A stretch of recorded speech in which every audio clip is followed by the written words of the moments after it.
My name is Christy Busby, and you are about to listen to the next episode of my podcast called F.A.T.E, From Atheism to Enlightenment. So come on in, join me. We're going to talk about it all, from atheism to enlightenment. Alrighty, guys, here we go. Get ready, and welcome to your fate. Welcome, everyone, to the next episode of F.A.T.E. How's everybody doing today? On today's show, I have Maryann from Revealing Light. She's joining me all the way from Sydney, Australia. She is a psychic astrologer, a channeler, a tarot card reader. She has a new book out called Revealing Light, How Cancer Illuminated My Divine Blueprint. So much to talk about today, gang. Maryann, welcome to your F.A.T.E, my friend. How you doing today? Thank you so much, and thank you so much for having me here. I'm really interested in your story because you've obviously read my new book. Thank you so much. But yeah, we do have some parallels, so it will be an interesting conversation, and I suspect other people will have many, many parallels in what we're going to bring forth. Yeah. I agree. When I was reading your book, it resonated with me a lot because although I don't have any powers, I'm not a clairvoyant or anything, but I did find myself to be very sick for a elongated period of my life. And through that process, I found my spirituality. I was an atheist for most of my life. Like, religion I grew up in kind of like a not a great religious situation, more hellfire, brimstone, very, very judgmental, very, it did not align with who I was in my gut. So I pushed back on that and went entirely in the other direction. So I have seen your astrology chart, and your story does not surprise me at all. And this evolution into this podcast and finding your spirituality is exactly what your soul contract undertook when you came into this life. So it resonates very, very, very strongly with what you're saying. But we can get into that later. Yeah. I mean, that just gave me chills because I have really gone through this podcast isn't about me, but but I feel like I have gone through such an evolution, particularly over the last few years, that I don't even feel like I have just changed and evolved and expanded and, in every single way you can think of in my journey. And I do feel at this point in my life, I am on my soul path, that I was always supposed to get here in a very, soul contract kind of way. But let's turn the conversation back to you. But we'll talk more about that. But I always like to start at the beginning. Can you tell us how you became to know that you were a gifted person, that you had the ability of a clairvoyant? How did that come about for you? Well, from my earliest memories, and I'm talking around 2 to 3 years of age, I was having prophetic dreams, although I didn't know that's what they were.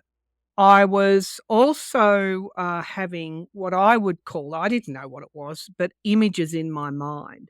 So like a film, playing out in my third eye.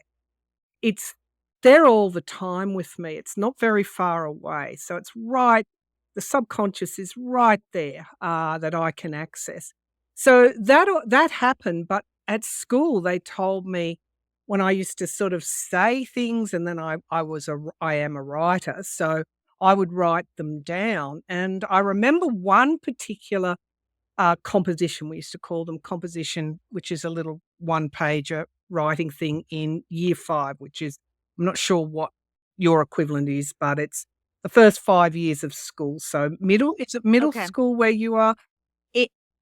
That would be elementary school. Middle school's more like 12 to 14 years old. And elementary. So I had this really good relief English teacher from the UK, and I wrote this composition about, or this little writing thing about what it felt like when I wrote, that I went into another place.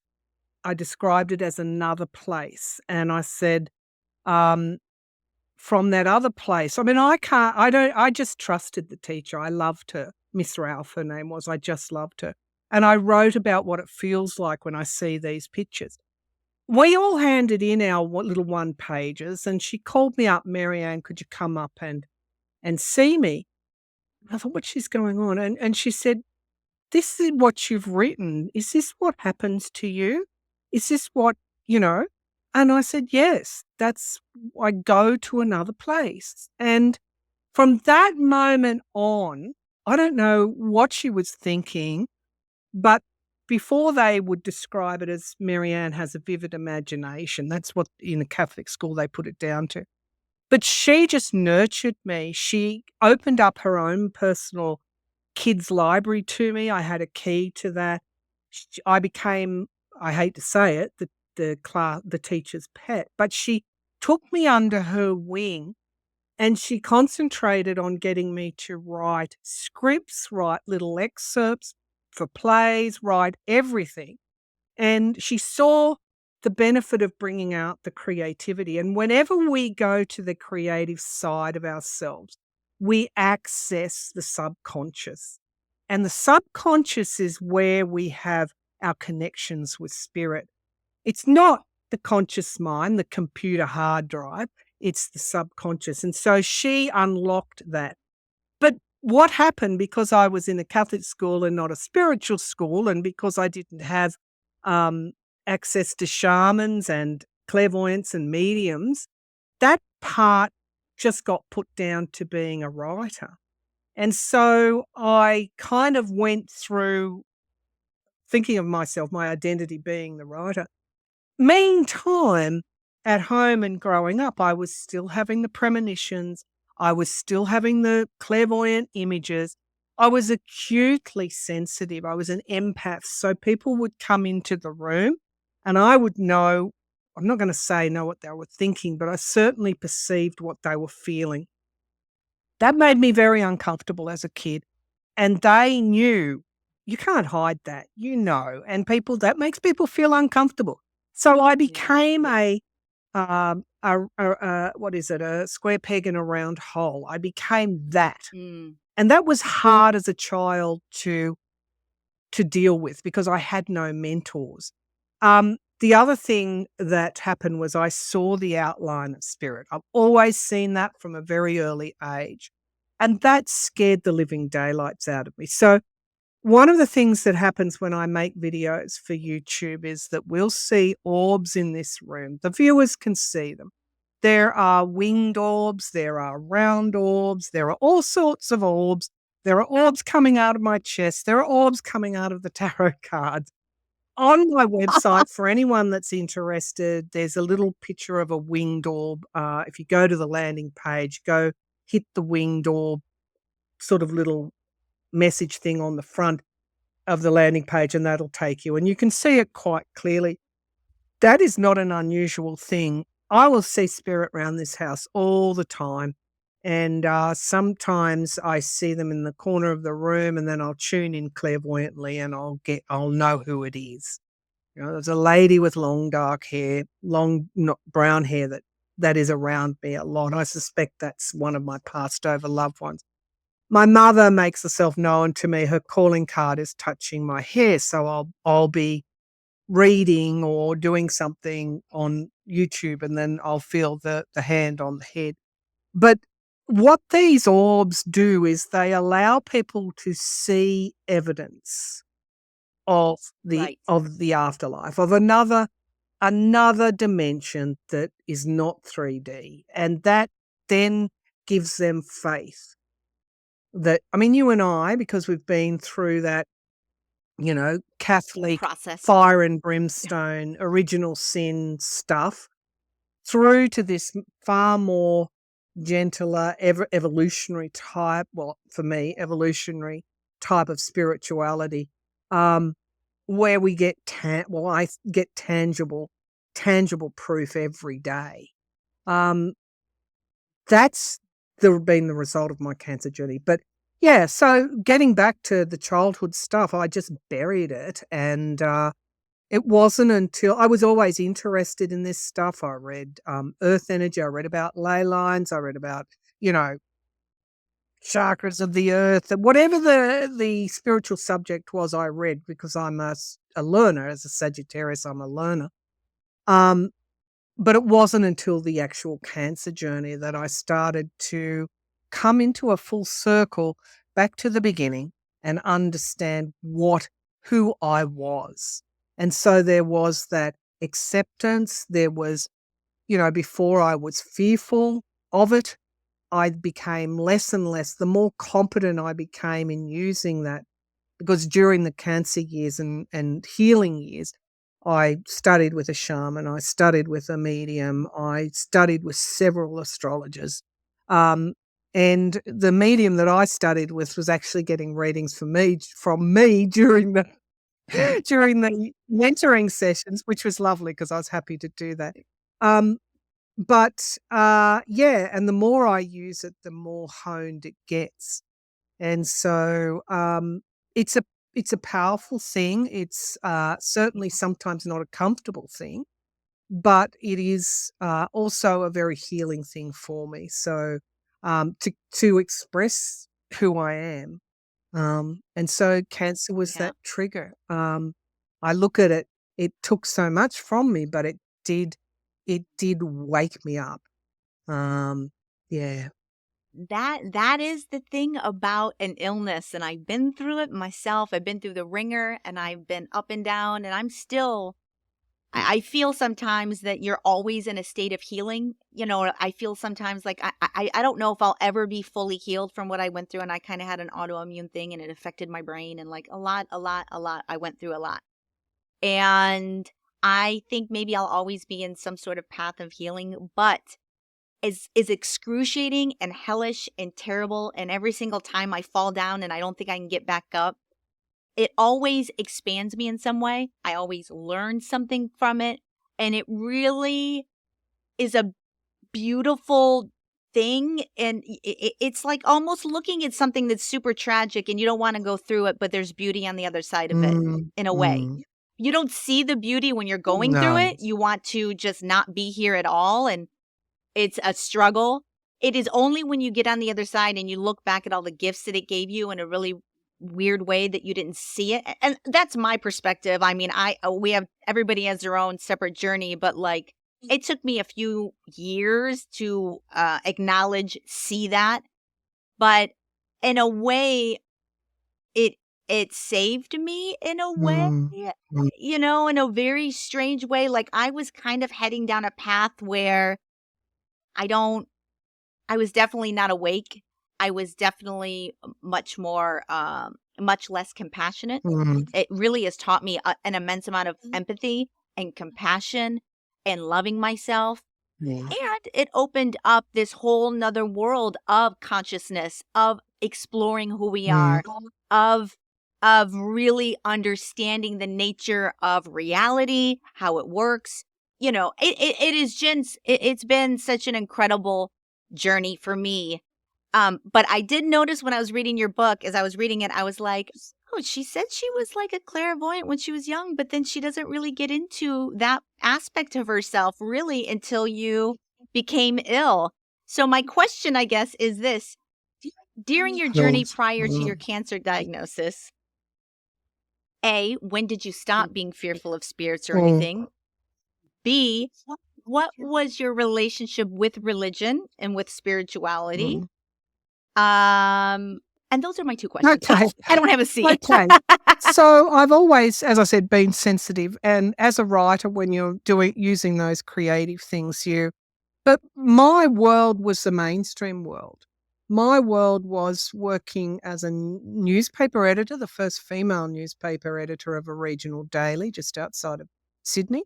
And I was immersed in fighting for people, in uncovering stories, and I won some state awards, and I just devoted all. of me to that and my family. And then I worked for government. You can't get more mainstream than government, I can tell you. And then I worked as a government consultant thereafter. So it wasn't really, I was still reading and indulging myself in looking at the esoteric and the metaphysical. Um, but I was still fearful of spirit, like of the unknown.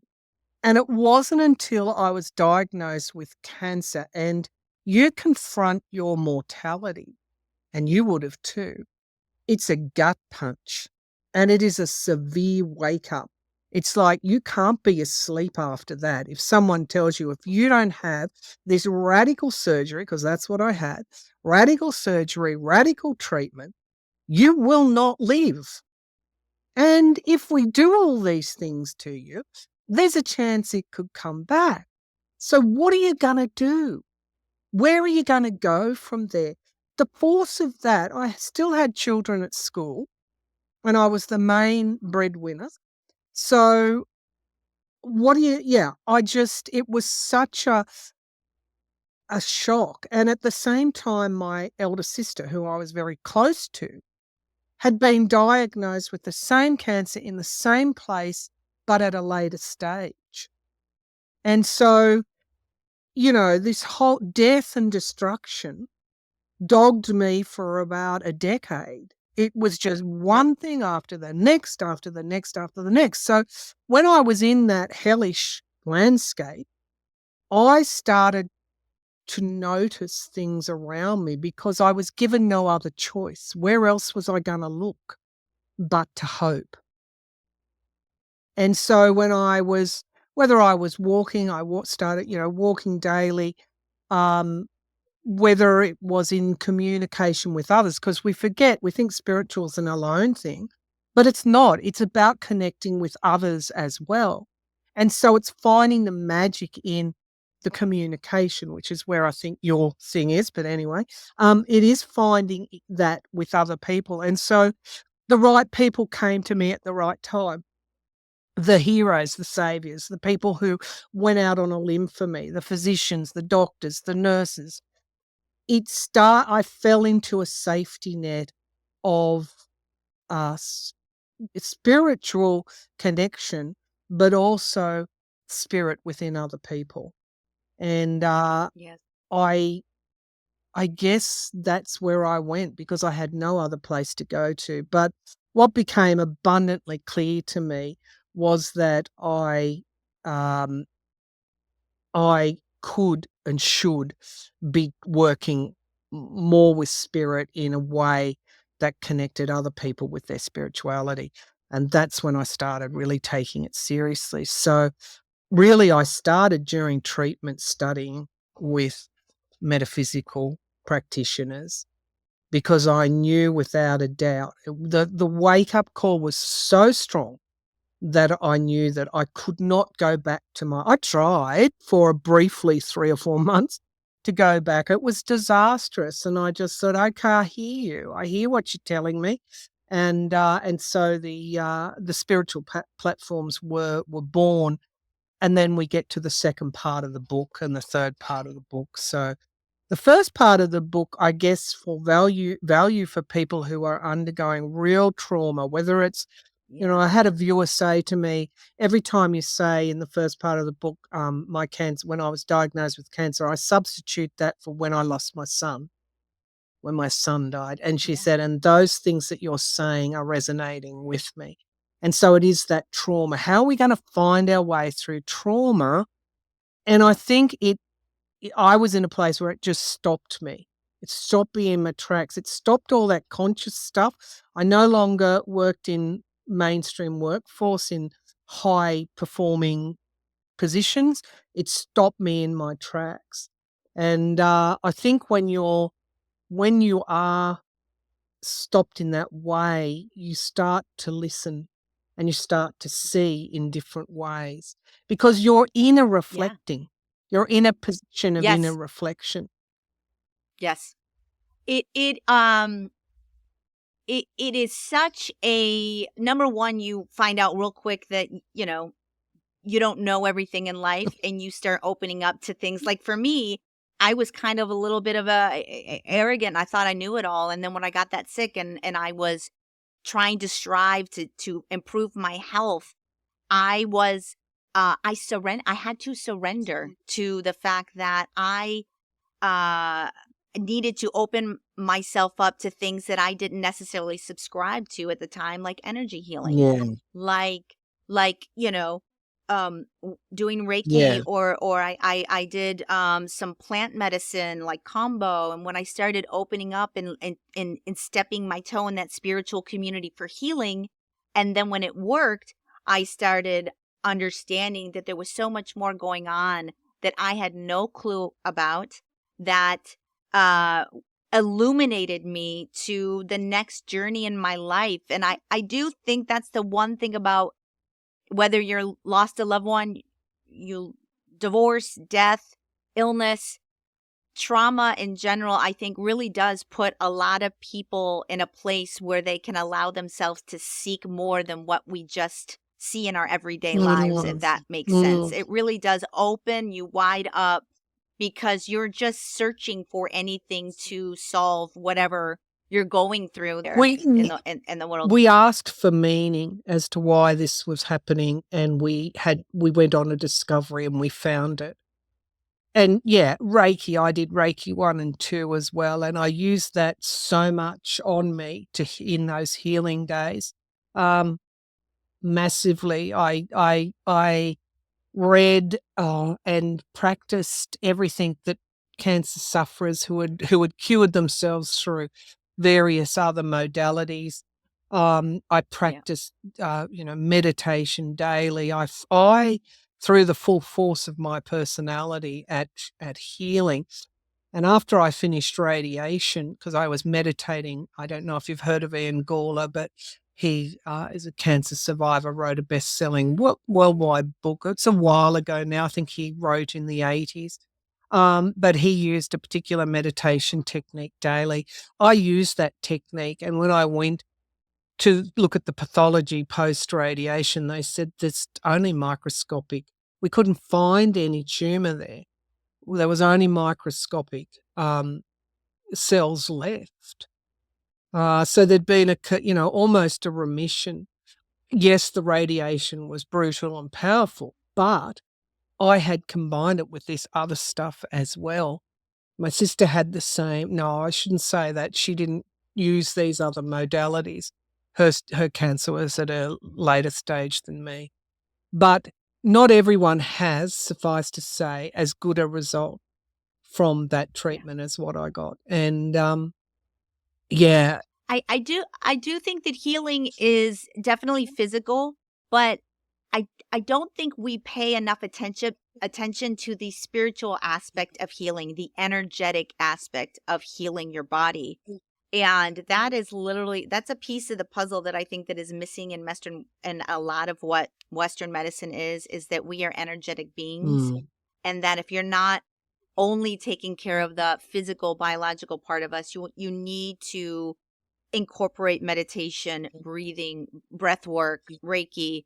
All of that is healing to the body. And I think that people, it was included. I didn't think that stuff worked. It was only when I was like, I need to expand my mind and trust somebody else and take advice from other people as how to fix myself, that I started experiencing benefits from it. And then I just started just gorging myself on all things spirituality, just reading books, watching podcasts, watching Gaia Network, watching everything. And it is, I have never felt such a pull towards something. And that's what brought me to this podcast, is that I was learning so much. And to me, it was such new and exciting news that I was like, I want to talk about this. Other people should know about this stuff, And that's what got me excited. My podcast isn't even a year old yet. I'm super jealous of yours, though, because I'm like, you have a massive YouTube channel, like over like 130,000 plus followers, or subscribers. And I'm not there, but like I have I have, I'm hoping, I'm manifesting. I would love to touch as many people as I can with this information. Mm, I do feel, and I think you would agree with this, that we are in the middle of an awakening of mm, sorts. mm, We're in a new age, kids. We're in the age of Aquarius now, and mm, we're going to see a lot of crazy stuff happen in our lifetime during this juncture. We're seeing it now. mm. I'm in America, Yeah, so like, yeah. hello, hello. Yeah. Lots of things are going to break, but I I do feel like more and more people are having trauma. They're finding out who they are. They are starting to awaken to what we are, and that is something that has been suppressed in our consciousness for, yeah, Mm, like, for a very long time. Um, but why don't we talk a little bit more about, I loved in the book the feather story. yeah. I was like, I love this Yep. story. I want to kind of mention it on air. You have a lot of synchronicities in your life that you talk about, and one of them is the feather story. Mm, Tell, what is that mm. story? Yeah, I, I yeah, it's still going on. It's an ongoing feather story, but, during the cancer years, I said I used to walk a lot and this inner reflection and turmoil, you question, "Why am I here? Why did this happen to me?" All of those usual questions. And I'd look down and I'd see these white feathers in front of my path. There wouldn't be just one. There'd be like a trail left out for me. And so then I started to notice. I thought, well, what are these feathers doing?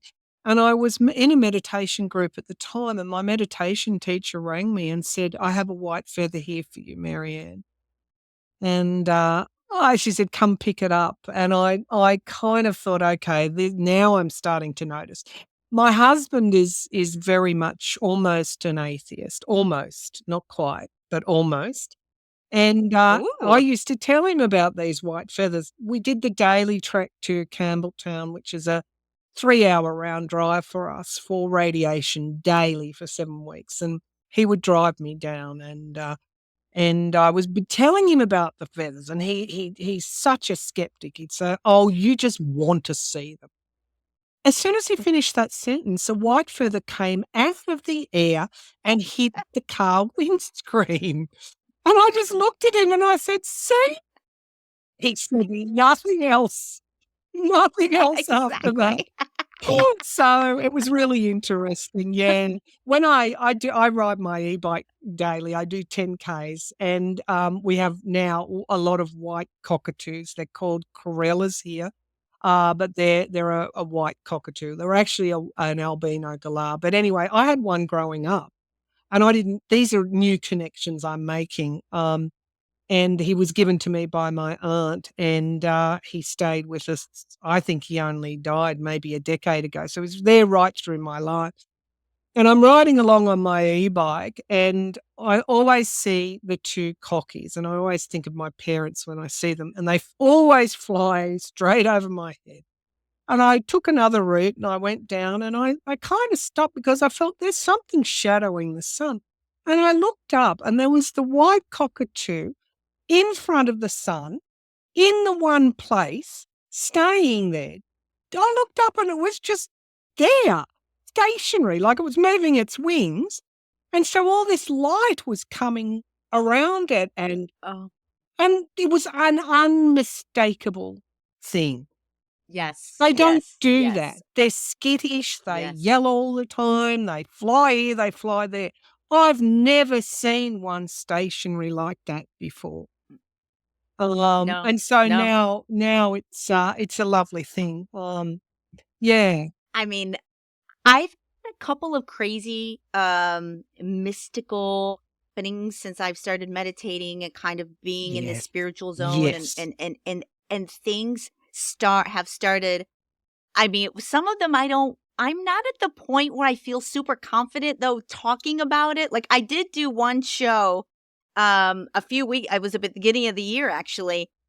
Me and my friend Kelly were out hiking or whatever, and all day when I looked back at my camera photos, there was this green orb Oh. everywhere. I almost want to send it to you like on air and have you look at it because I thought it looked like an energetic being. And yet everybody was like, no, that's your camera Yeah, lens. that can That's happen with not. the camera lens, but you don't think so. I can tell you I don't I know. can I Yeah. can tell you that a lady has sent me, she wanted to remain anonymous, I won't give her name away. Mhm. She says she's in America, that she lives on the Yeah. edge of a gateway to the spiritual realm. She sent me a series of photos, many photos, with horse and carriage shapes, people in top hats. When she researched the history, that forest was a roadway, orbs of all descriptions. She's like a guardian, and that's why I can't reveal who she is, or I would keep her. But she showed me, she Oh. said, "Maryann, if you ever doubt it, just take a look at these photos." And there, I mean, I was gobsmacked. This was, yeah, yeah. I mean, I'm gonna send you. I'm literally gonna do it live on the air. I'm gonna send you one picture of the orb, and then I don't know. To me, it looks like you could see the outline of the orb, and this is just one picture. Like I have videos of this orb. I like, you know. Anyways, that happened to me, and at the end of this very night, it was my friend Kelly and her boyfriend, and both of them at the same time. I didn't see it, so I can't verify it. Like both agreed, both saw it, both started freaking out that I was by the fire and I moved my hands and a white butterfly just came out of my stomach area and floated up into the Oh, trellis. that's not your lens. And Sorry, that's not your lens. That oh, you see it? Yeah, You no, got it? You that got is it? too large to be your lens, and the actual light around it, that is an orb. And you can see it like has Yes, wings it or does. Yeah, whatever. no, that is not your camera lens. You can take that to the bank. That is an orb. So let me explain what orbs are. What I think orbs are anyway. They're spirit. Okay, there's someone in spirit there. It could have been elemental, could have been attached to the land. So that all sorts.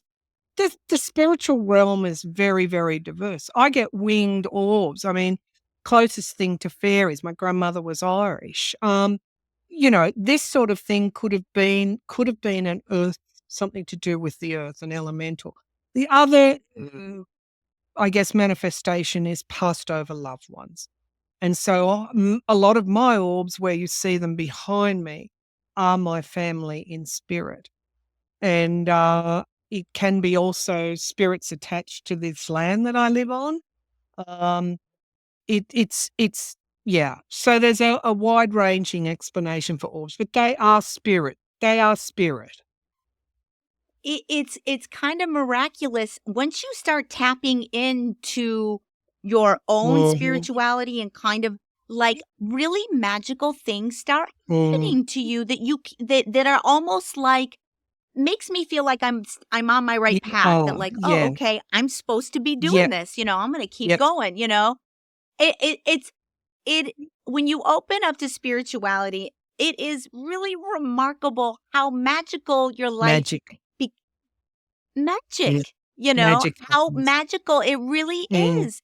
And it's like we're blind to it. And then when you start paying attention and opening to it, you're like, wow, we really do live in this really metaphysical, mystical, magical world. Exactly. And nobody Well, knows. some of us do. Well, one of the things, Christy, is two ways to get there.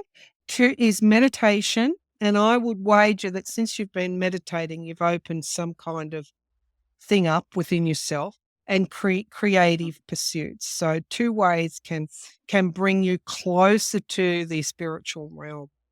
Definitely meditation. I do meditation daily before I do a podcast. So Yeah. when you see me, it's after a meditation for various reasons, protection and otherwise. But yeah, oh. It's I mean, magical, the yeah. other weird thing is, I don't know if you could tell because I have my show light on, but like I am starting to get like a little raised bump here. And I thought I was just wishful thinking. I've noticed it and I'm like, what is going on there? I don't think it's a bruise. Like, what is that? And I was FaceTiming with a friend and he said, what is that in the middle of your forehead? What is that? I go, oh, you see it too? And I swear to you, Maryann, I think my third eye is opening or some kind of something is going on with Mm, my third eye. And sometimes when I look at it, it looks like a heart to me. mm, And I said that to my friend and I go, to me, it looks like a little bit of a mm. heart. And he was like, oh, yeah, Well, I see that. I can see why you we say that. already And I was like, know that it's just it interesting. is, and we already know that what some people would think of as impossible is actually possible. Um, if your third eye is starting to activate, are you at the point where you're having more dreams? Because dreams are also pay Mm-hmm. attention, Mm-hmm. write them Mm-hmm. down. That encourages that as well. And also, if you're, say, in a parking lot and you're just there in the wheel, you finish your shopping and you're daydreaming a bit, and you suddenly see or feel or think something, intuition comes when the moat door of the consciousness is lowered. And daydreaming, and when you move into that unconscious, subconscious realm, can be also another way of accessing it.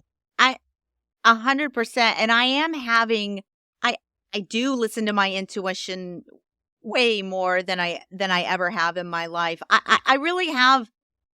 You mentioned creativity. Like I have never felt more creative. I've got two other very creative. I got a book thingy that I'm doing. I mean, I have never felt more creative in my life. I have never felt more like I have those, whatever you want to call them, juices flowing Yeah. more.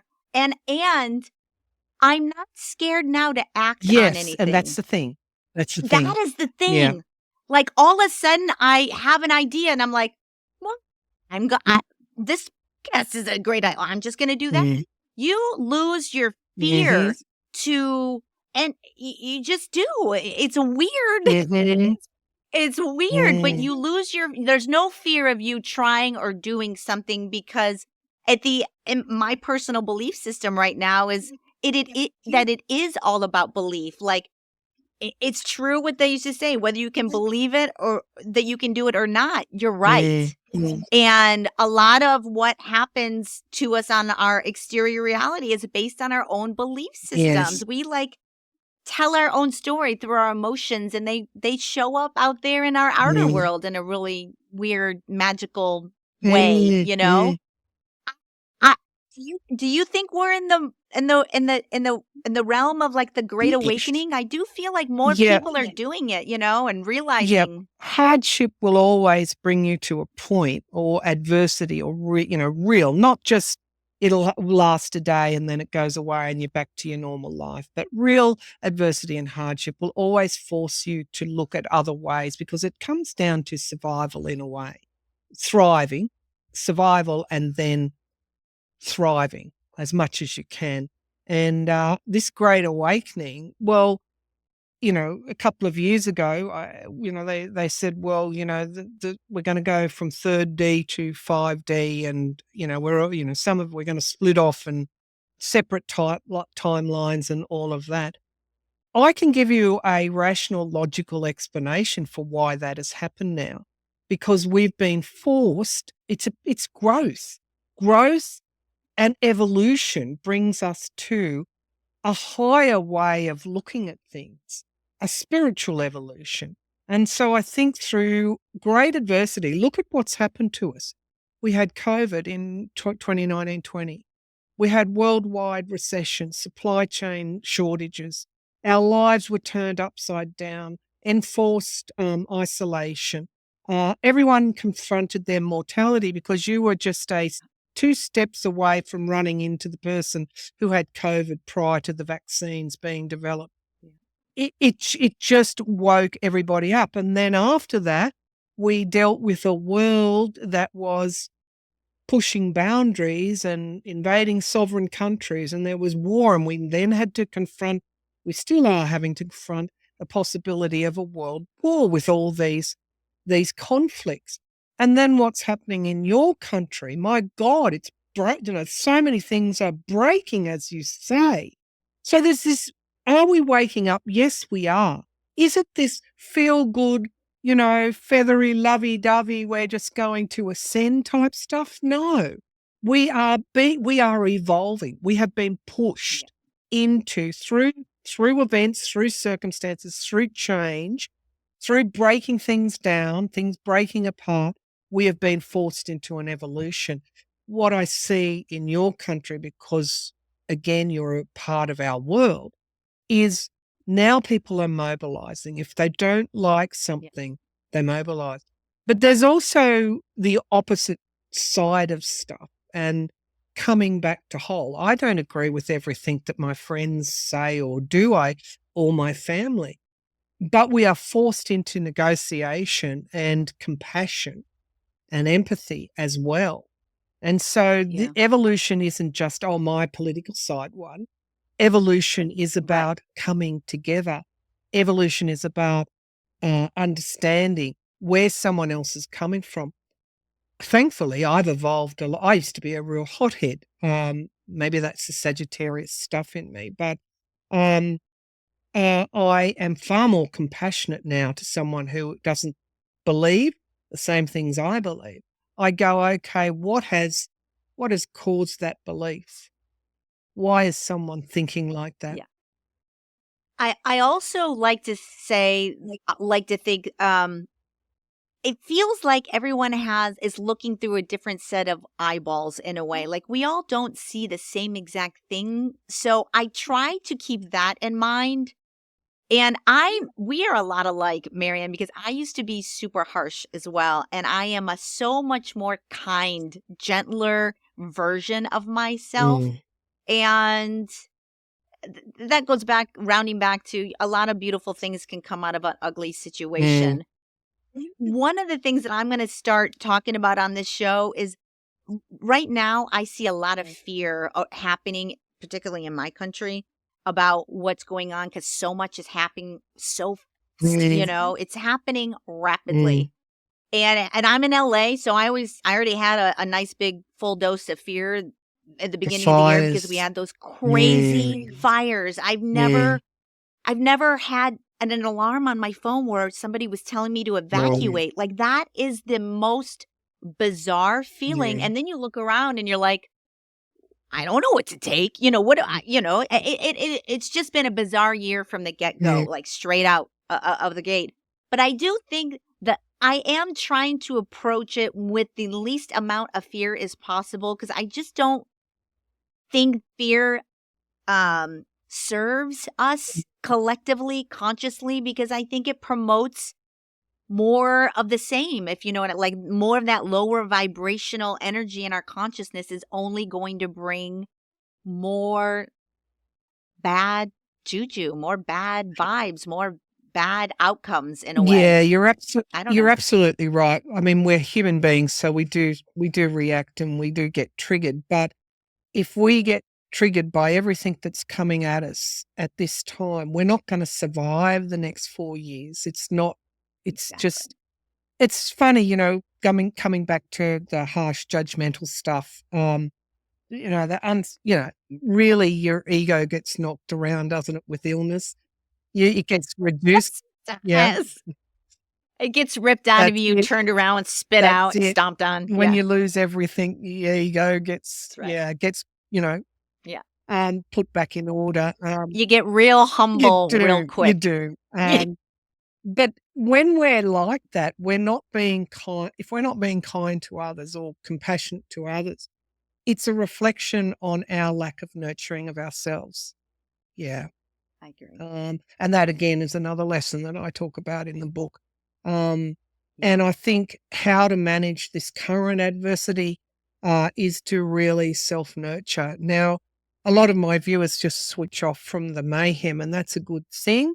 You can still keep in the loop by watching a very good, high-quality podcast, political podcast, but you only need to watch one, one a week, and you already know what's going on.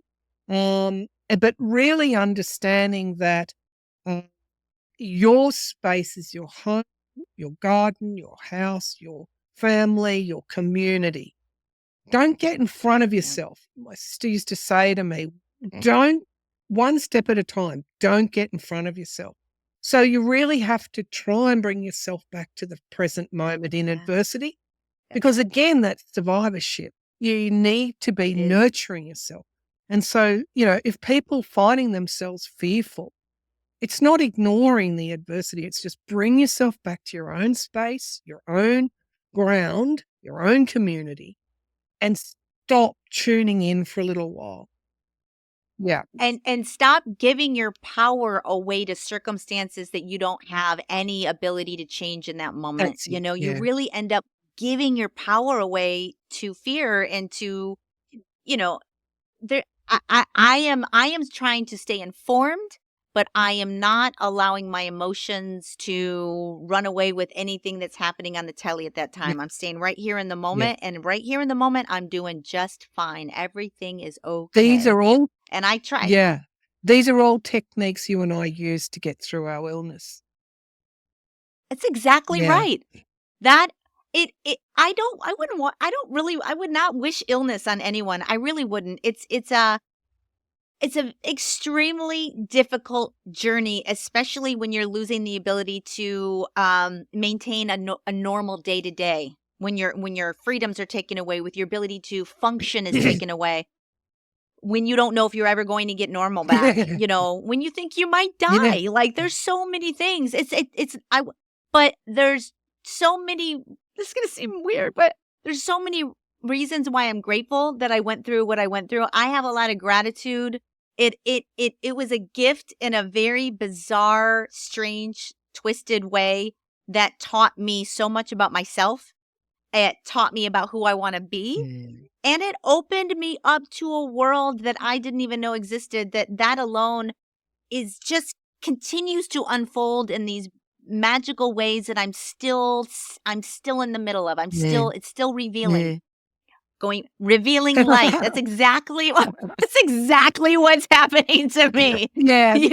Like, It's it piercing the is. darkness, isn't it? It's allowing the Yeah. light of awareness and enlightenment to come through, Yeah. because the darkness is not stopping it anymore. Yeah.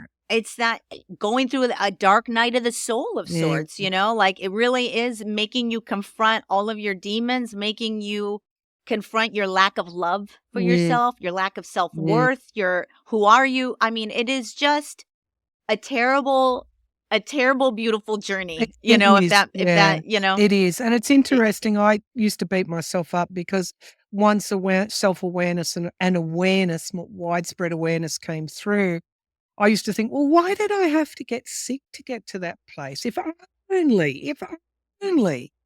But evolution is about becoming. It's yeah, you can't do that unless you experience. And so strength is the result, isn't it? Forging of, yeah, yeah, yeah. yeah. So I mean, there's just something about us humans. It's like our moms trying to tell us something because they've lived a life and they're wiser, and we don't listen. We don't ever really adapt or change or evolve unless we experience it ourselves. It seems like it needs to actually physically, mentally impact us before we will make the great change in our life. Reading, that's People. you've just explained reincarnation. That's exactly right. It's true, Yeah, right? I didn't even realize yeah, that, but yeah, you could hearken yeah. that to reincarnation, like coming here time and time again, learning the lessons in order to expand and grow our Mhm, consciousness. That mhm. is what we're all supposed to be doing, Yes, and, you know? I think I do believe in reincarnation, people choosing. Me too. I don't think everyone automatically reincarnates, um, but I think, we choose to come down here to have that physical experience, and it is brutal, but the beauty and the light that comes through is just a glimpse of heaven, I think. Um, Yeah. yeah, I don't know. I think in a way we've got to experience what is happening in the world now to put it back into order, to not back Yeah. into order, but to evolve. and come out at Yes. a stronger, more resilient, and hopefully kinder, more humanitarian place. Well, that's my hope anyway. Yeah, more connected as well. Like to really understand we're all here for a sole purpose. We're all here to learn and grow and maybe our institutions are at the point where they're going to break because they're not functioning for us collectively any longer and we're going to see a lot of pretty bad stuff maybe happen. Mhm. I hope not, but like I'm preparing myself emotionally for that. But I think through all that, sort of like an illness where it's gonna be terrible and traumatic and everything, you're gonna see beauty on the other side of it. I think But it is going to be a bumpy ride, I think man. you're I already do. seeing that. I was waiting for people to wake, like I was watching after post-your election. But you're having Mm, a lot of action now. People are, if people don't want their rights taken away, they're prepared now to take to the streets. There's a lot of organisation going on, a lot of pushback, a lot of resistance, and it's yeah, working as well because just the same as what people feeling disenfranchised, perhaps with your last president. It's only action that's going to get change and agreement and negotiation and compromise. And that's one of my hopes that the current US government, instead of bulldozing and creating enemies, will start to sit down and talk with Americans, not just their supporters, but all Americans. yeah, yeah. It is going to be an interesting journey as far as what is gonna be happening here in the States. I am pulling for us. I am pulling for us to come together. I am pulling for us that our greater good will come through at the end. I'm they've just done a very good job at manipulating a lot of the population here. It's very censored. It's very, you know, we're very Yeah, disconnected, divided yeah, society. Very yeah. like hatred, very Yes. like, and I have plenty of people that I know and love on the other side. Um, I don't I'm not one who has cut anybody out of my life. A lot of people have just cut them. I can't. I'm not doing that. I mean, I grew up at a time when I was young, like it was rude to talk about politics. It Yeah. was Mm, rude to talk about religion. You didn't do it. yeah. And I really think that was like the best way to Yeah. handle Mm, our societies is that is personal preference within and to exploit that, which I think a lot of people have, to draw our divisions out instead of focusing on this. We have so much more in common than we will ever have that makes us different. And we don't focus on any of that. We just focus on what makes us mhm. different. And it's just I hope we get back to the days where we can respect each other's for our differences and they're not so exaggerated or hyped up or whatever to get votes, you Yeah. know? It's the whole system just seems weird. But anyways, let's go ahead. You talk a little bit in your book about evolutionary Mm, astrology. yeah, I do. Mm. I've never heard of that term. Can you tell us what that is and why it's so important to like mapping our Ye lives and forming us? Yeah, so evolutionary astrology is quite simply astrology through the lens of the soul's journey in this reincarnated life. So it looks at the natal chart as a blueprint for what you came into this life to do. So, what you're here to learn, also some ancestral patterns that are coming down as well, some patterns that you might want to break. And Chiron, as I said, it's an asteroid, very important to me. It's in my ninth house of learning. And Chiron in Pisces, which Pisces is a very spiritual psychic sign. And then I have a bunch of other planets in the eighth house, which of course again is the not so much the occult. When you say the occult, people go, ooh, but spiritual matters.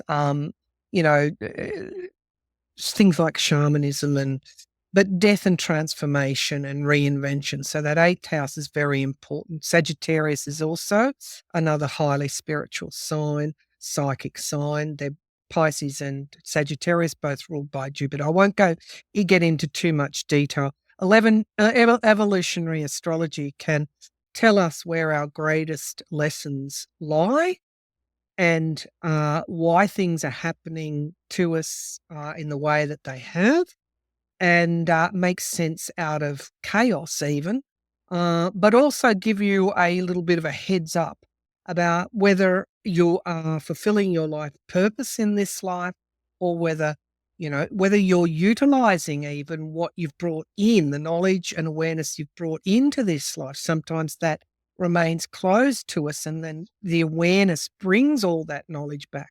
But put simply, it is what we've chosen, our life's purpose in this current lifetime. Evolutionary astrologers will look at the natal chart and be able to glean information and insights from that perspective.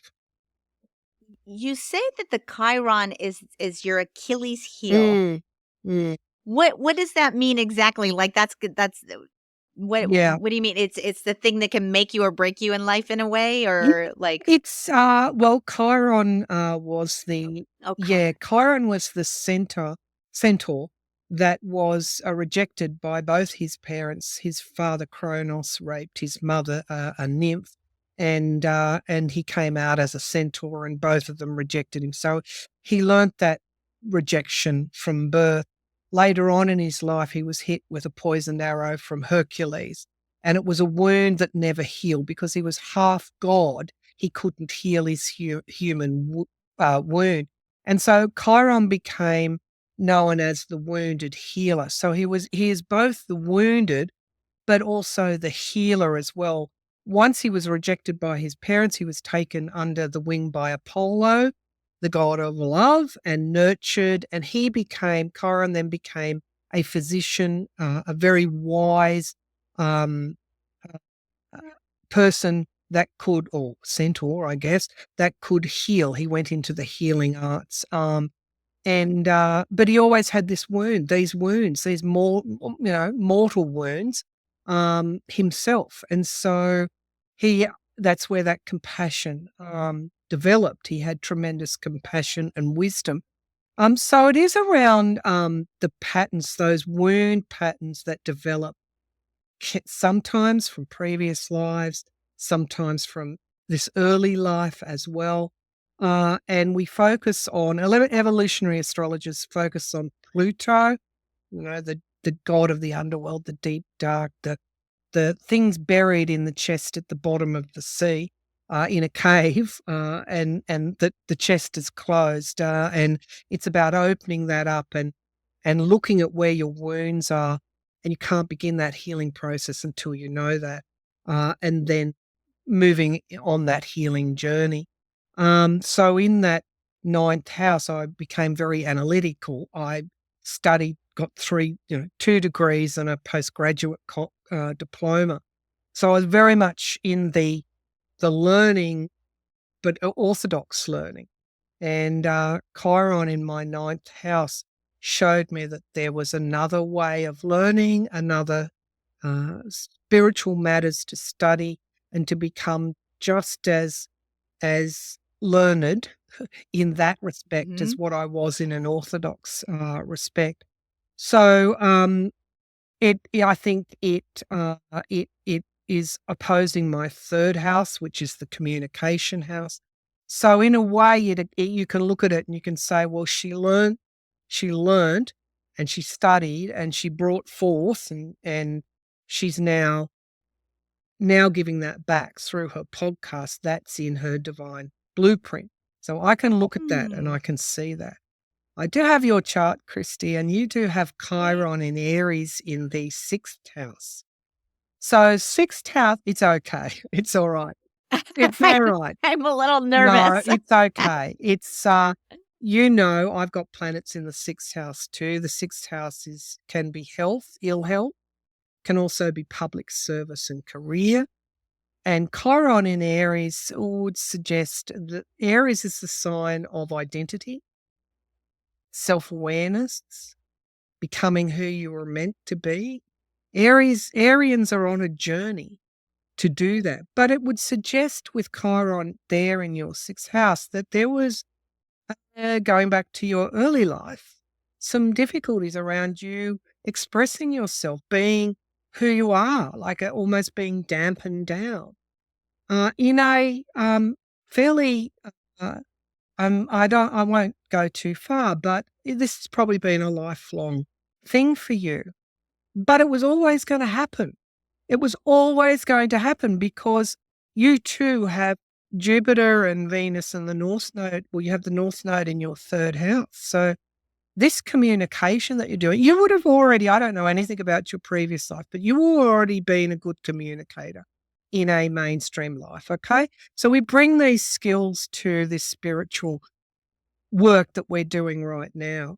But also we've learned not to burn ourselves out with that too, because you also have high G there too. So we get really passionate about our work. We go hell for leather with it, this spiritual work as well.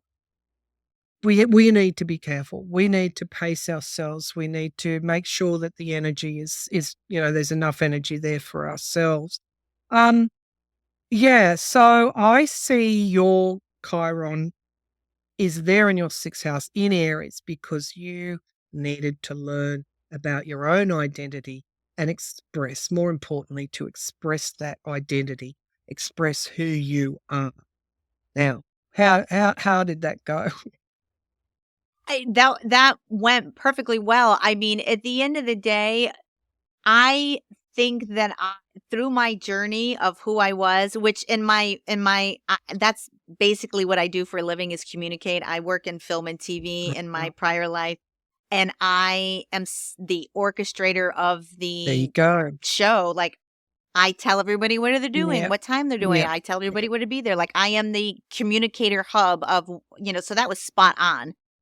And I also feel like I'm finally through my journey, never felt more myself, never had, I might get upset, never had so much love for myself, and cared about myself, and instead of beating myself up. Like I really do just tell myself every day I love myself, and that I'm going to be good. And I have very much been somebody who maybe didn't feel like I was my whole self. And now I feel more myself than I ever have. And I love myself, and I can say it, so it's been such a journey. It really Your has. sun and moon are conjunct. So were you born on an eclipse? Was something very, very close anyway. I don't Anyway, know. they're conjunct and Mercury's conjunct. So in Aquarius. And so a lot of what happens to us is about timing and being ready for what is presented to ourselves. Pluto's moved into Aquarius. This is the Aquarian age. This is it. You've got, let me just tell you, 2 grand trines in your chart. They are fantastic. You will succeed at whatever you're doing, you would have succeeded at it. You're Saturn up in your 8th house in Gemini, again, the communication. I'm not surprised you were organizing everybody. It's trining your beautiful sun and moon and Mercury in Aquarius. What you're doing now is absolutely the right thing for you to do. You deal with the unexpected very well, and I think you deal with things that come out of the blue very well. So with that, there's a spiritual place for that now because our world is full of the unexpected and the change. And it's hitting us in a very, very hard, aggressive way at the moment. So keep doing what you're doing because it's exactly what you're meant to do. But like Maggie, I do. pace yourself. Yes. I mean, I will say this podcast I have never felt a pull to do something more in my life than this podcast. I feel even when, last year I had a kind of a rough year with my health in a lot of way. I went through some more trauma. I went through I had some severe stuff going on last year as well. And even no matter what, when I had an interview scheduled and I knew I had to do it, and maybe I was having a bad morning and I was having problems with trying to get the energy to do it, I would get ready and everything. But once I sat down and started talking to somebody, it's almost felt like I I was in such alignment with what I'm supposed to be doing that my symptoms would go away. I would feel better. And I would even say it a few times on the show, like, it's weird. I could be feeling very terrible. And then I get into this and I start doing the dialogue. We start talking about, I mean, I've been talking to the most fascinating Yeah. people, like so interesting. And I'm loving it that my symptoms evaporate, even if it's only for 3 or 4 hours. I feel more normal and I have felt such a draw towards this. I feel more myself doing this. And I actually feel like this is what I'm Yeah. supposed to do. I really do. I don't know if it's going to be a podcast forever or if I'll get other opportunities. I don't know, but I feel like this world is where I'm supposed to be swimming. Mm. I feel most pulled in this direction. And I've learned that you are always supposed to go in the direction of your highest excitement. Mm. Whatever makes your most excitement, do that. Mm. Mm. So that's kind of like that's the road I'm Mm. trekking down. Like Mm. this Mm. this is what I enjoy doing. So it's been just so fascinating. Mm. We're coming up at an hour here, but if you got time for a couple more questions, I do Yes. want to you're a channeler as well. We didn't get Yeah. into that channeling. Yeah. And in your book, you pick a few people that you have communicated with via channeling. And it was like Nostradamus, huge, Edgar Casey, huge, Robin Williams, Freud. And I wanted to just talk a little bit about the channeled messages. Like Nostradamus, he said a few things like people need to understand that there's much more in their immediate environments that they see. Mm. He said the subconscious is the doorway to another realm. Mm. Mm. Can you talk a little bit about your channeling of people and how Yeah. that Okay. happens and what you're All learning? right. So, when I channel people, I don't. People say, "Oh, can you channel this one and can you channel that one?" No, it's like they come forward to me, and I wasn't even thinking about channeling Nostradamus, but I went for a walk on the golf course because this is about listening and noticing and allowing the pathway for you to follow the pathway. But I was just walking one, it would have been sort of winter morning, wouldn't have been winter, whatever morning, spring morning. And there's a rose garden, beautiful red roses. And I stopped and I picked the petal of the rose and I rubbed it between my fingers and all this liquid came out of it. And it just got me to thinking. So I went and I Googled. I thought, what's going on here? This pull as you describe it, to follow it down. So I Googled red or roses, rose juice, healing, trying to find why I'd been given this, why I was feeling such a strong pull to it. And I, of course, found out that Nostradamus used rose petals to make a vitamin C because the liquid that comes out of them is like rose hip. And that he used that liquid then to make, during the plague, he would give them this liquid. And so I thought, okay, I'm game, I'm up for it. Let's see if I can bring Nostradamus through. So I didn't do it willy-nilly. I had no idea that COVID was going to break out. And when he presented, he came through again. You see them very clearly, like you would in a film. And he came through very clearly. And what I look for in all my channelings is what they call evidence that I'm actually getting something or someone. And so he gave me that evidence that I needed. They all do in some way.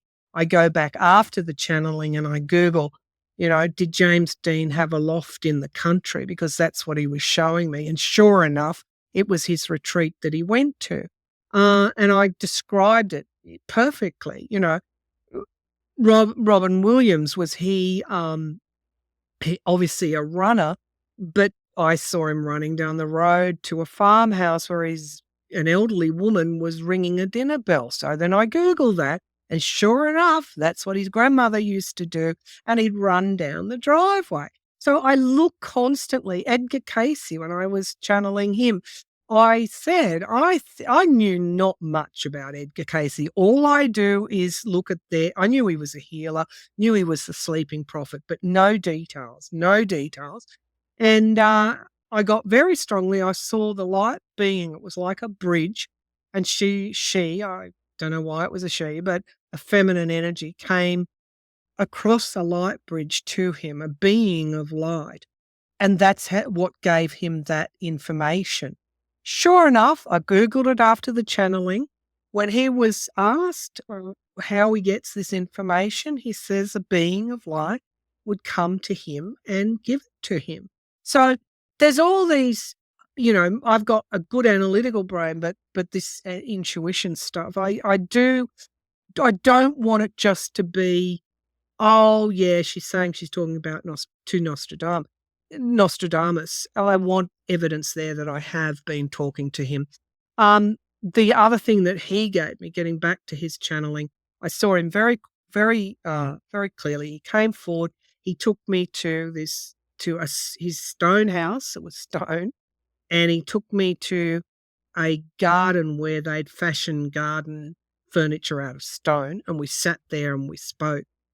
I found out later on, I looked up his house. It was a stone house in Italy. So, was it Italy? Not in Italy, wherever it was, France. And we spoke about these things, and he talked about a coming plague. So when people go and listen to that channeling now, a year or two before COVID, they go, oh, okay. Yeah, there's prophetic things in those. What am I doing? How is this happening? Well, a few things are happening. I think I am getting the energetic soul vibration of this person. I think that's definitely happening. But I'm also taken back through time, and Nostradamus was able to travel through time to the future. That was his gift, and that's why he could prophesy so accurately. There's a time thing where I go back to a residual energy or place that their incarnation is at. So that is happening there as well. But yeah, they're exhausting. And you bring this stuff to a mainstream audience, and you run a risk of people calling you a charlatan or whatever they're going to call you. But I like to bring the evidence. I like to bring the receipts as well. Yes. Yeah. I was kind of interested in that very thing. Like, what do you say to your skeptics or do you acknowledge them at all? Do you just say, okay, thank you very much? No, I do. Or, I do acknowledge them because I think it's important to do that. I went back on my 2024 predictions. Like each year I do an annual prediction. And I went back and I laboriously went through that video and noted down all the predictions that I made out of all of them. And then I made a video on it. Now, that won't get as many hits as what the predictions actually get because people, right. However, it was important to put it out there because I found that out of all the predictions I got, there were only 2 incorrect ones, and 98% of them had already happened. So I sort of keep myself honest. I always say, I'm human. The information that comes to me, a prediction is just a prediction until it happens, and then it becomes a fact. So we can't say before it happens whether it's there or not. Once it happens, we can say you got it right or you got it wrong, or you miss. I don't think spirit gets things wrong, but I'm a human being, and the concept of time in the spirit, there is no concept of time. And it's how I interpret it. Maybe spirit was telling me this will unfold in a different way to what you're presenting, and in a different time to what you're presenting.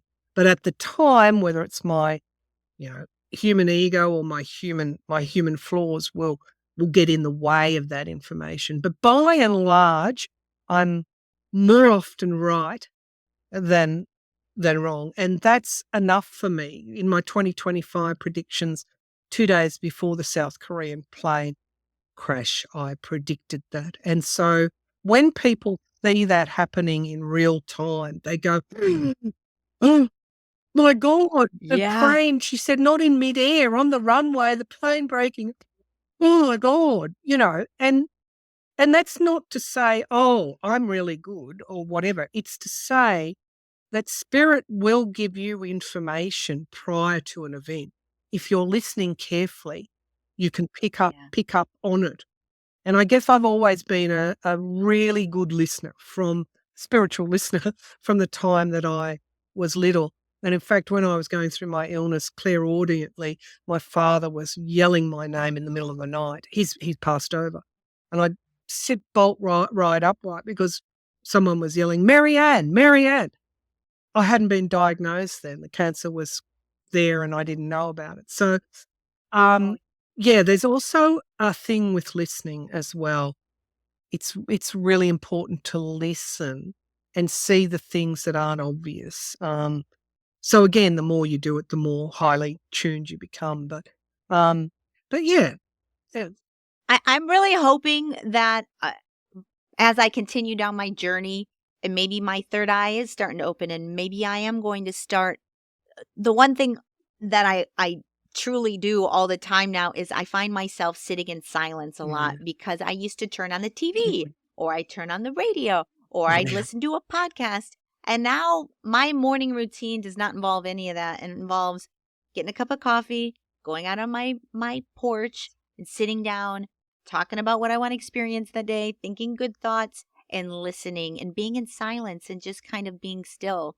And that was a practice that was not in I wasn't even capable of doing that. Like my brain was just like like I couldn't have sit still long enough to even enjoy the silence. My mind was just rapid pace fire. But now I find I am in a much slower pace. I'm kinder to myself. I'm just more tuned in to me, and I'm hoping maybe it'll, maybe I'll become magic at some point. I don't know.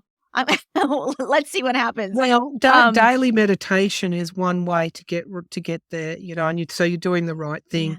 yeah, And this self-care that you're doing absolutely, absolutely should yield. It will yield, not should, it will yield so much richness.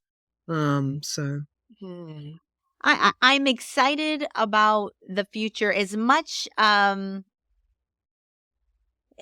many reasons there are to be fearful of the future, I really am rooting for humanity. I really think that, from maybe bad circumstances, the most beautiful things can arise. I feel that way.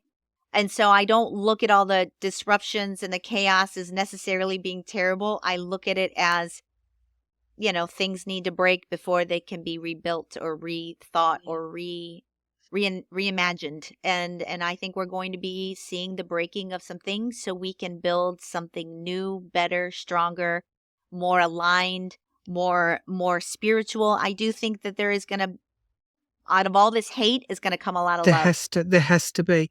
And Yeah. intuitively, that intuitively. I know that intuitively. I reckon a lot of people, if they stop and think, will understand that this is a terrible process, but out of it comes something better.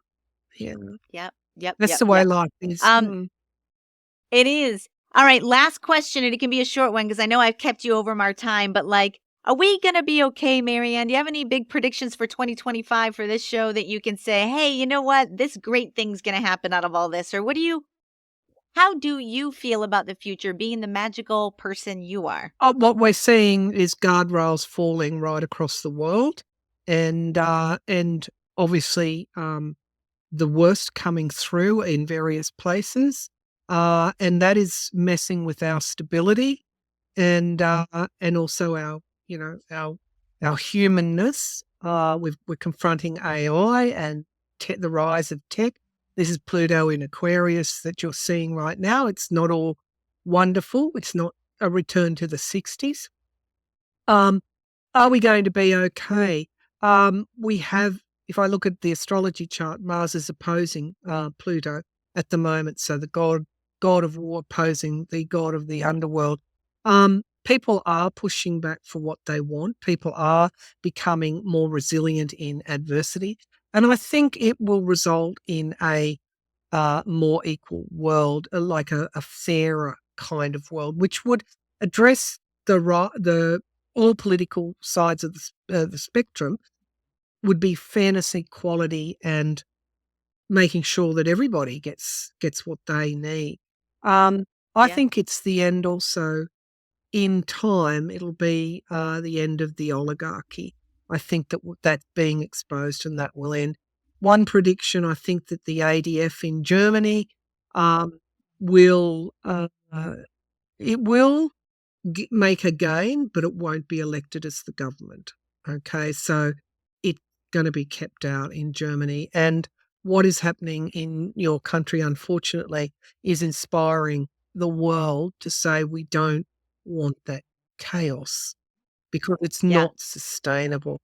And once it Yeah. starts to hit the hip pocket, it already has, and people get their wallet burning, money burning through their wallet, and they're having trouble surviving. You watch Yeah. political views change. Real quick. Yeah, They'll change real quick like that. yeah, Yep. Maryann, it was an absolute pleasure to meet you. I find you to be no, magical, and I would love to have you back on the show. There's so many more topics that we could yeah. discuss. It's just spirituality and channeling and astrology and tarot. We didn't even really even I do talk have about my tarot. cards here. We could have done something. Yeah. I mean, Anyway, I would love to, to do it again sometime if you ever have yeah, another book. yeah. Pick up her book, gang. Oh, Revealing yeah, Light, it's here. How Cancer Illuminated My Divine Blueprint. It will, especially if you have gone through any type of illness, trauma, really anything like that, it will give you hope. It will enlighten you and it will, maybe put you on your path. You just never know?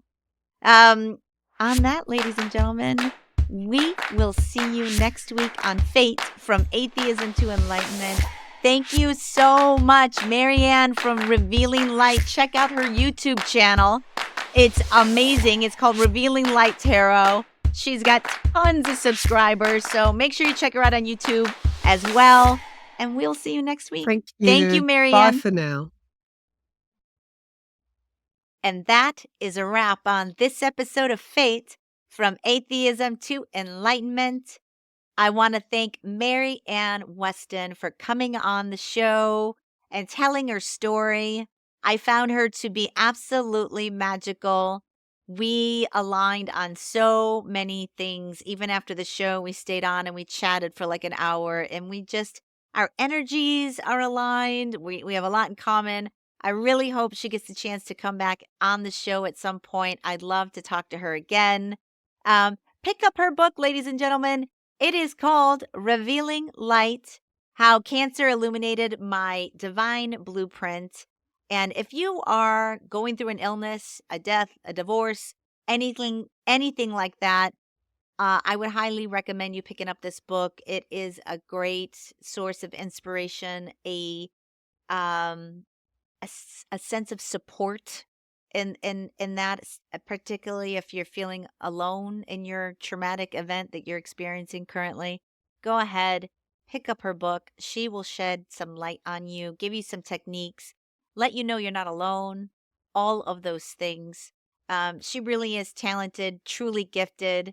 But even Maryann, it took a traumatic event like her cancer diagnosis to bring her to her awakening. You do have to be shaken to awaken. And she even had these like amazing gifts from the time that she was very young and was seeing spirits and orbs and having these visions. And it was only with her illness, with her cancer diagnosis, that she started really looking within, that she started really understanding what and who she was. It's kind of remarkable, and I do feel like there are a lot of people out there that are starting to be more inquisitive about the nature of reality. not be satisfied with what mainstream is offering them anymore. This endless cycle of working and football games on a Friday and Netflix at night just to pacify whatever stuff you got going on in your life. Like, I just feel like an entirely different person from when I was living my life where I was not living consciously at all, where I wasn't really paying attention to myself, my own emotions, what I was feeling, what I wanted. I was just being distracted with the shiny, bright things that were happening outside. So I'm hoping many more people start. I don't want them to go through the trauma. Like, that's not fun. Awakening, I guess, though, is not fun. And like we said in the show, sometimes you have to go through some very terrible things to get to beauty. And I think that's kind of where we're at right now in life. And I know that there's a lot of people right now that are just so filled with fear and doubt and just insecure in general about what's coming up for them, whether it be losing their job or their way of life or the fact that there's just a chaotic energy in the air. There is, and it's not just here in the US, it's everywhere. There is this intense, chaotic energy. I feel it. Maybe I'm more sensitive to energy. I don't know. But there's a lot of reasons to be fearful. I know I have some myself. I just encourage you to know this. Your vibration is going to pull into your reality whatever you think, whatever you're feeling, whatever you're focusing on. So I would remind you, and maybe I will remind you at the end of every single show. You'll get tired of me saying it and hearing it, but I really want folks to start to understand, grasp, and receive that you are a reflection of your reality. You know, part of the reason why you see so much chaos in the world is because it's kind of we tend to focus on negative things. We tend to focus on all the worst of us. We tend to focus on the the worst scenarios that happen, and it creates more of it. And I want people to be aware of what's happening around them, to stand up for good, be kind, be unafraid to protect somebody that is more or less powerful than you, I should say, not more, but less. Be that person. But to be fearful all the time, you're just going to create more of that feeling in your life. Whatever you focus on grows. You're a reflection of your reality. If I have learned anything, it is I've learned that. So I'm not scared anymore. I don't think it serves me. Does not serve me at all to walk around and be scared that I'm not going to get a job, which I'm concerned. But I'm not scared every day. I live in this knowing that if I'm aligning with higher vibrational feelings, gratitude, love, creativity, joy, that's what I'm going to create in my reality. So even though we might see some very gnarly things that we should not sit in silence about, at the same time, we can't live in fear of these things. We have to be grounding ourselves, meditating, looking within, and sending as much love as you possibly can beam out of your body to everyone on the planet. That's what I do. I do. When I'm meditating, I send love, conditional love to even people that are fucking idiots and I want to choke them out. I even send those people love because to hate them, why? It's not, it's for what? They are on their own journey. They could be new souls. They could be just very spiritually uninvolved, unconsciously living, zombie-like almost. And all you can do is send them love and light and, wish them well. I wish everyone well. I want us all to succeed. I want everyone to make it, not just me. I want us all to make it in your own way, whatever that means to you, with no judgment. I don't know. All right. I'll keep reminding you of that because I'm sure there's going to be some stuff coming up in our world. And I'm not saying I won't have my moments, but when I do, I will recognize it. I will breathe deep and I will, look within. I will center myself. I will ground myself. I will understand who I am. Understand who you are. Get on your path, people. It's now the time. It's the age of Aquarius. Let's go.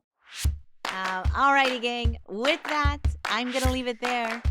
I can be reached on Instagram at F.A.T.E podcast. I'm going to start showing up more on social media. Why not? So follow the show. Follow me. Let me know what you think. If you have any awesome ideas, I'm all ears. I am going to continue to raise the vibration of this planet as much as I can. We'll see how it goes. And welcome to your fate, everyone. We'll see you next week. Don't forget to subscribe, like, share, tell a friend. Do all the things, please. I would love to be able to continue to do this for as long as possible. So, with that, guys, we'll see you next week on the Fate Podcast. Mad love.